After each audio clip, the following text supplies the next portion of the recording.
नमस्कार बंधू भगिनींनो, आपल्या सगळ्यांचं सहर्ष स्वागत आहे स्वास्तिकम या माझ्या चॅनलवर। आज मी आपल्यासाठी भगवद्गीता जशी आहे तशी श्री श्रीमद AC भक्ती वेदांत स्वामी प्रभुपाद द्वारा निर्मित घेऊन आलेली आहे। तरी आपण सगळ्यांनी श्रवण करावं। सगळ्यात आधी पुष्प अर्पण करते। श्री गणेशाय नमः। हरे कृष्ण कृष्ण कृष्ण हरे हरे, हरे राम राम राम हरे हरे। राधे कृष्ण हरे कृष्ण कृष्ण कृष्ण हरे हरे। नैवेद्यं समर्पयामि। हरे कृष्ण कृष्ण कृष्ण हरे हरे, हरे राम राम राम हरे हरे। राधे कृष्ण हरे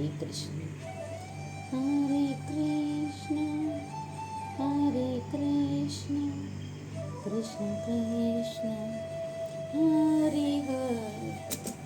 हरे राम राम राम हरे हरे। हरे कृष्ण कृष्ण कृष्ण हरे हरे। हरे राम राम राम हरे हरे। राधे कृष्ण। श्री गणेशाय नमः। श्री सरस्वतीभ्यो नमः। चला मग आजच्या विवरणात सुरुवात करूया। आणि आपल्याला जर माझे व्हिडिओ खरंच आवडत असतील तर नक्कीच आपण माझ्या चॅनलला सबस्क्राईब करा, माझ्या व्हिडिओला लाईक करा आणि कमेंटमध्ये राधे कृष्ण लिहायला विसरू नका। गतसंगस्य मुक्तस्य ज्ञानावस्थितते सह यज्ञाय चरतः कर्म समग्र प्रविलयते। जो मनुष्य प्राकृतिक गुणांपासून अनासक्त आहे आणि पूर्णपणे दिव्य ज्ञानामध्ये स्थित आहे, त्याचे कर्म पूर्णपणे दिव्यत्व प्राप्त करते। तात्पर्य: पूर्णपणे कृष्ण भावनाभावी झाल्यामुळे मनुष्य सर्व बंधातून मुक्त होतो आणि याप्रमाणे तो प्राकृतिक गुणांच्या दोषांपासूनही मुक्त होतो। श्रीकृष्णांशी संबंधित आपल्या स्वरूप स्थितीचे त्याला ज्ञान असल्यामुळे तो मुक्त होऊ शकतो आणि म्हणून त्याचे मन कृष्ण भावना पासून कधीही विचलित होऊ शकत नाही। यामुळे तो जे जे करतो ते आदिविष्णू म्हणजे श्रीकृष्णा प्रित्यर्थे कर्म करतो। म्हणून त्याचे कर्म यज्ञाप्रमाणेच आहे, कारण यज्ञाचा उद्देश हा परमपुरुष श्री विष्णू श्रीकृष्णांना संतुष्ट करणे हाच असतो। अशा कर्मामुळे प्राप्त होणारी कर्मे निश्चितच दिव्यत्वामध्ये विलीन होतात व त्यामुळे कर्मफलांचे भौतिक परिणाम भोगावे लागत नाहीत। ब्रह्मार्पण ब्रह्म हविर्भामाग्नो ब्रह्मणाहुतं ब्रह्मैव तेन गंतव्य ब्रह्मकर्म समाधिना। कृष्ण भावनामध्ये पूर्णपणे तल्लीन झालेल्या मनुष्याला निश्चितच भगवत धामाची प्राप्ती होते, कारण तो आध्यात्मिक क्रियांमध्ये पूर्णपणे निमग्न झालेला असतो आणि आध्यात्मिक क्रियामध्ये हवन सुद्धा आध्यात्मिक स्वरूपाचे आहे आणि हवी सुद्धा आध्यात्मिक स्वरूपाचीच आहे। तात्पर्य: कृष्ण भावना भावित होऊन केलेली कर्मे शेवटी अशी आध्यात्मिक ध्येयप्राप्ती करून देतात, ते या श्लोकात सांगितले आहे। तात्पर्य: कृष्ण भावित होऊन केलेली कर्म शेवटी अशी आध्यात्मिक ध्येय प्राप्ती करून देतात, ते या श्लोकात सांगितले आहे। कृष्ण भावना भावित अनेकविध कर्मे आहेत आणि त्या सर्वांचे वर्णन पुढील श्लोकामध्ये करण्यात येईल। पण आता केवळ कृष्ण भावनेच्या तत्वाचे विवेचन करण्यात आले आहे। भौतिक विकारांमध्ये गुंतलेले बद्ध जीव हा भौतिक परिस्थितीत कर्म करणार हे निश्चितच आहे. म्हणून त्याने अशा परिस्थितीमधून मुक्त होणे आवश्यक आहे. ज्या पद्धतीद्वारे मनुष्य भौतिक परिस्थितीमधून मुक्त होऊ शकतो तिला कृष्ण भावना म्हणतात. उदाहरणार्थ, दुधाचे पदार्थ वाजवीपेक्षा अधिक खाल्ल्यामुळे एखादा रोगी मनुष्य जेव्हा पोटाच्या विकाराने अवस्थेत होतो तेव्हा त्याला दुधाच्याच दुसऱ्या पदार्थाचे देहाचे बरे केले जाते. त्याचप्रमाणे विषयासक्त बद्ध जीव या ठिकाणी गीतेमध्ये सांगितल्याप्रमाणे कृष्ण भावनेद्वारे बरा होऊ शकतो. या पद्धतीलाच सामान्यपणे यज्ञ म्हटले जाते. यज्ञ म्हणजे सर्व कर्म श्री विष्णू किंवा श्रीकृष्णांच्या संतुष्टीकरिता करणे होय. या भौतिक जगतातील कर्मे जितक्या प्रमाणात कृष्ण भावना भावित होऊन किंवा केवळ श्री विष्णू प्रित्यर्थ केली जातात तितक्याच प्रमाणात तल्लीनतेच्या वातावरणात आध्यात्मिक होते. ब्रह्म म्हणजे आध्यात्मिक किंवा दिव्य होय. भगवंत हे दिव्य आहेत आणि त्यांच्या दिव्य देहांमधून निस्पृतः होणाऱ्या किरणांना ब्रह्मज्योती म्हटली जाते व हेच त्यांचे दिव्य तेज आहे. अस्तित्वातील सर्व गोष्टी ब्रह्मज्योतीमध्ये स्थित आहे. पण जेव्हा या ब्रह्मज्योतीवर माया किंवा इंद्रिय तृप्तीचे आवरण येते तेव्हा त्या ज्योतीला भौतिक म्हटले जाते. हे भौतिक आवरण कृष्ण भावनेद्वारे तात्काळ काढून टाकता येते. याप्रमाणे कृष्ण भावने प्रित्यर्थे अर्पण केलेले हविद्रव्य हे हविद्रव्य ग्रहण करणारा प्रतिनिधी, हवनाची प्रक्रिया, हवी अर्पण करणारा आणि प्राप्त फळ या सर्वांचा समावेश म्हणजेच ब्रह्म किंवा परम ब्रह्म हेच सत्य होय. जेव्हा परम सत्य मायेने आच्छादित होते तेव्हा त्याला पदार्थ म्हटले जाते. जेव्हा पदार्थाचा उपयोग परमसत्याप्रित्यर्थे केला जातो तेव्हा पदार्थाला पुन्हा दिव्यत्व प्राप्त होते. मायेने आच्छादित भावनेने रूपांतर ब्रह्म किंवा परमतत्वामध्ये करणे म्हणजे कृष्ण भावना होय.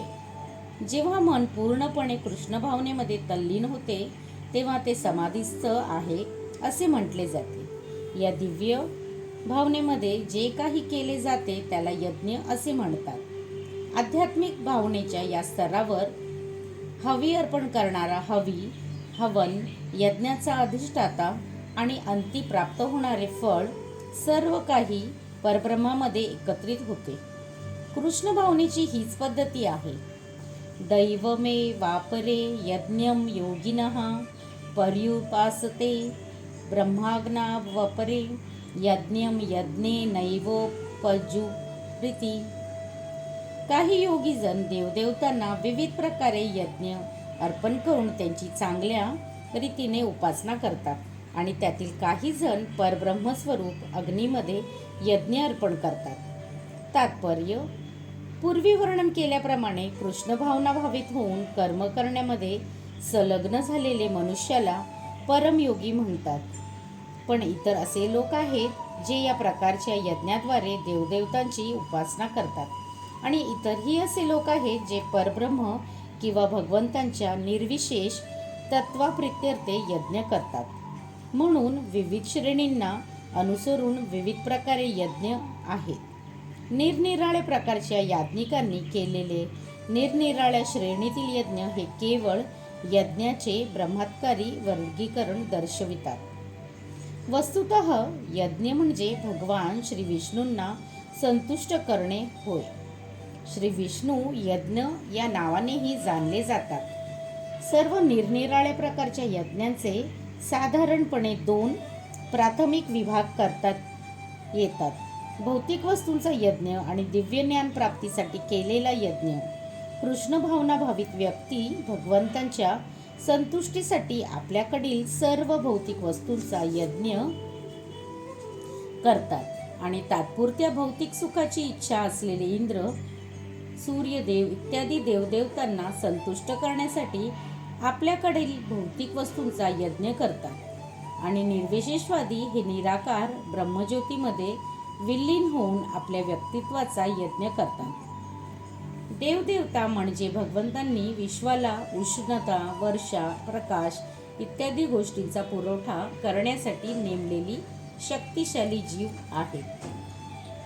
जे भौतिक लाभ प्राप्त करू इच्छितात ते वैदिक कर्मकांडातून विविध प्रकारच्या यज्ञाद्वारे देवदेवतांची उपासना करतात.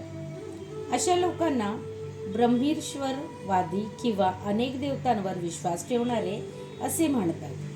पण जे इतर लोक परम संन्यासाचा निर्विशेष ब्रह्मरूपाची उपासना करतात आणि देवदेवतांची रूपे तात्पुरती समजतात, ते स्वतःच्या अस्तित्व ब्रह्माग्नीमध्ये आणि अर्पण करून परब्रह्मामध्ये विलीन होतात. वैयक्तिक दासत्वांचा अंत करतात. असे निर्विशेषवादी परमसत्याच्या दिव्य स्वरूपाचे ज्ञान प्राप्त करण्यामध्ये काल व्यतीत करतात. दुसऱ्या शब्दात सांगायचे तर सकाम कर्मी भौतिक उपभोग प्राप्त करण्यासाठी आपल्याकडील भौतिक वस्तूंचा यज्ञ करतात व निर्विशेषवादी हे परब्रह्मामध्ये विलीन होण्यासाठी आपल्या भौतिक उपाधींचा यज्ञ करतात. निर्विशेषवाद्यांसाठी यज्ञांनी हा परब्रह्म आहे आणि म्हणून आहुती म्हणजे आत्मस्वरूप आहे, जे ब्रह्माग्नीमध्ये अर्पिले जाते. परंतु अर्जुनासारखा कृष्ण भावनाभावित भक्त हा श्रीकृष्णांच्या संतुष्टी प्रित्यर्थे सर्वस्व यज्ञार्पित करतो. याप्रमाणे भक्तांकडील भौतिक वस्तू तसेच त्यांचे स्वतःचे अस्तित्व म्हणजे सर्वस्व श्रीकृष्ण प्रित्यर्थे यज्ञार्पित होते. म्हणून तो सर्वोत्तम योगी होय. परंतु असे केल्याने ते आपले स्वतःचे वैयक्तिक अस्तित्व गमावत नाही. श्रोत्रादीनिंद्रियाने संयमाग्नेषु जुहती, शब्दादीन विषयान्वय इंद्रियाग्निषु जुहती. यापैकी काही जण श्रवणादी प्रक्रिया आणि इंद्रियांची मानसिक संयमारूपी अग्नीमध्ये आहुती देतात आणि इतर इंद्रियांविषयींचे इंद्रिय अग्नीमध्ये आहुती देतात. तात्पर्य: ब्रह्मचारी, गृहस्थ, वानप्रस्थ आणि संन्यासी या समाजाच्या 4 आश्रमातील सदस्यांनी परिपूर्ण योगी बनणे आवश्यक आहे. मनुष्य जीवन हे पशुप्रमाणे इंद्रिय भोग करण्यासाठी नाही. म्हणून 4 आश्रमांची रचना अशा पद्धतीने करण्यात आली आहे की जेणेकरून आध्यात्मिक जीवनामध्ये पूर्णतः प्राप्त करणे शक्य होईल. ब्रह्मचारी किंवा प्रमाणित आध्यात्मिक गुरूच्या देखरेखीखाली असणारे विद्यार्थी इंद्रिय तृप्तीपासून परावृत्त होऊन मन संयमित करतात. ब्रह्मचारी केवळ कृष्ण भावनेशी संबंधित असणारे शब्द श्रवण करतो. श्रवण हे ज्ञानप्राप्तीचे मूलभूत तत्व आहे आणि म्हणूनच विशुद्ध ब्रह्मचारी पूर्णपणे हरिनाम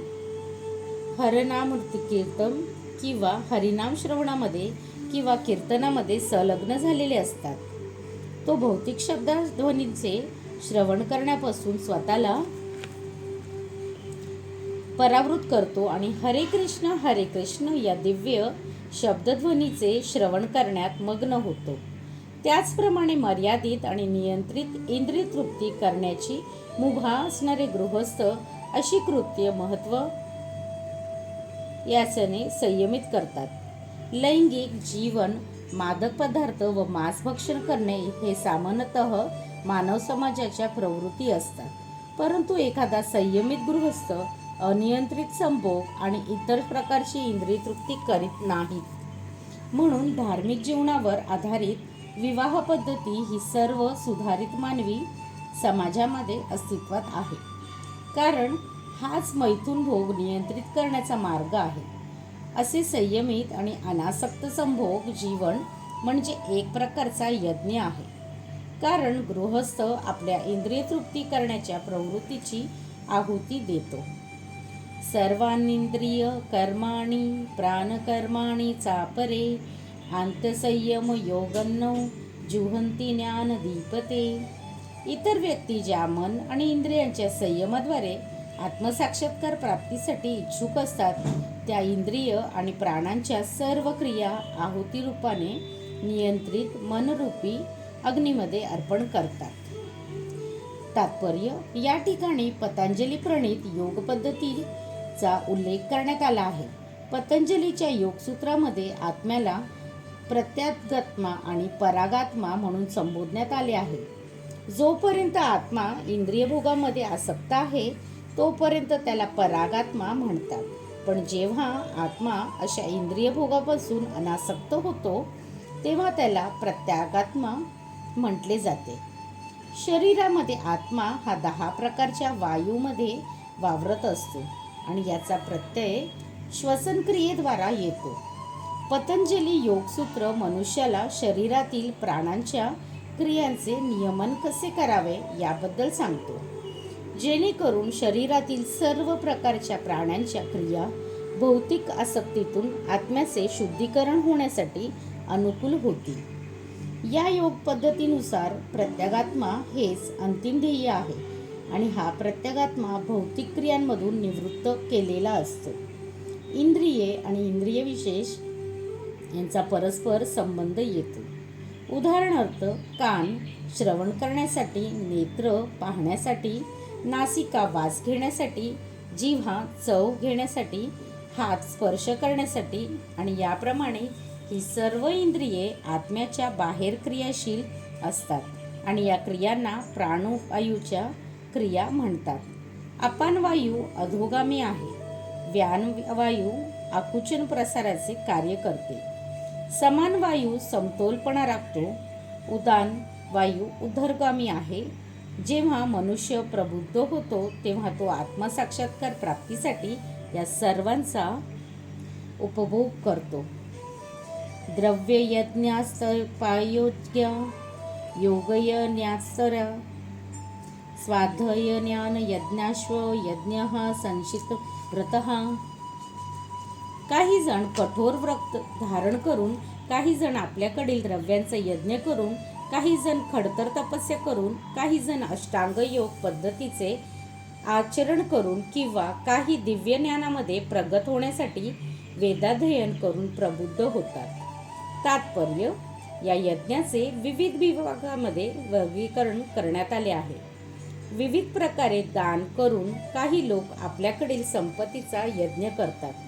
भारतामध्ये धनाढ्य व्यापारी वर्ग किंवा राजघराण्यातील लोक विविध प्रकारच्या धर्मार्थ संस्था उघडतात. उदाहरणार्थ, धर्मशाळा, अन्नक्षेत्र, अतिथीगृह, अनाथालय आणि विद्यापीठ. इतर देशातही अनेक इस्पितळे, वृद्धाश्रम आणि तत्सम धर्मादाय संस्था आहेत, ज्या अन्न वाटप, गरिबांना शिक्षण आणि मोफत वैद्यकीय मदत देण्यासाठीच्या उद्देशाने स्थापलेले आहेत. दान देण्याच्या या सर्व कार्यांना द्रव्यमय यज्ञ असे म्हणतात. काही लोक जीवनातील उन्नतावस्थेत प्राप्त करण्यासाठी किंवा ब्रह्मांडातील उच्चतर ग्रहलोकांपर्यंत व्यत होण्यासाठी स्वेच्छेने अनेक प्रकारच्या तपस्या करतात. उदाहरणार्थ, चंद्रायण आणि चातुर्मासी या पद्धतीमध्ये विशिष्ट नियमानुसार खडतर व्रतांचे जीवनामध्ये आचरण करावे लागते. चातुर्मास्य व्रताचे आचरण करणारा जुलै ते ऑक्टोबर वर्षातील 4 महिन्यांमध्ये केश कर्तन करीत नाही, विशिष्ट अन्नपदार्थ ग्रहण करत नाही, दिवसातून 2 वेळा अन्नग्रहण करत नाही किंवा घर सोडून जात नाही. जीवनातील सुखांच्या अशा यज्ञाला तपोमय यज्ञ म्हटले जाते. इतर असेही लोक आहेत जे पतंजली योग पद्धतीद्वारे किंवा हठयोग अथवा अष्टांग योग इत्यादी योग पद्धतीद्वारे आचरण करतात. काही लोक पवित्र तीर्थस्थळांना भेट देण्यासाठी तीर्थाटन करतात. या सर्व आचरण क्रियांना योग यज्ञ अर्थात भौतिक जगामध्ये विशिष्ट सिद्धी प्रित्यर्थ केलेले यज्ञ असे म्हणतात. अन्य लोक आहेत जे निरनिराळ्या वैदिक शास्त्रांचे, विशेष करून उपनिषद आणि वेदांत सूत्र किंवा सांख्य तत्वज्ञान अध्ययन करण्यामध्ये संलग्न होतात. या सर्व क्रियांना स्वाध्याय किंवा अध्ययनरूपी यज्ञ म्हटले जाते. हे सर्व योगी निष्ठेने विविध प्रकारे यज्ञ करण्यामध्ये मग्न असतात आणि जीवनातील उन्नतावस्थेचा शोध घेत असतात. पण कृष्ण भावना ही या सर्वांपासून भिन्न आहे, कारण कृष्ण भावनेमध्ये प्रत्यक्ष भगवंतांची सेवा केली जाते. वर उल्लेख केलेल्या कोणत्याही प्रकारच्या यज्ञाद्वारे कृष्ण भावनेची प्राप्ती करता येत नाही. कृष्ण भावना केवळ भगवंत आणि त्याच्या प्रमाणित भक्ताच्या कृपेद्वारेच प्राप्त करता येते. म्हणून कृष्ण भावना ही दिव्य आहे. श्री कृष्ण पर्णमस्तु. शुभम भवतु, शुभम भवतु, शुभम भवतु. हरे कृष्ण कृष्ण कृष्ण हरे हरे, हरे राम राम राम हरे हरे. राधे कृष्ण. कृष्ण पर्णमस्तु. शुभम भवतु, शुभम भवतु, शुभम भवतु. धन्यवाद.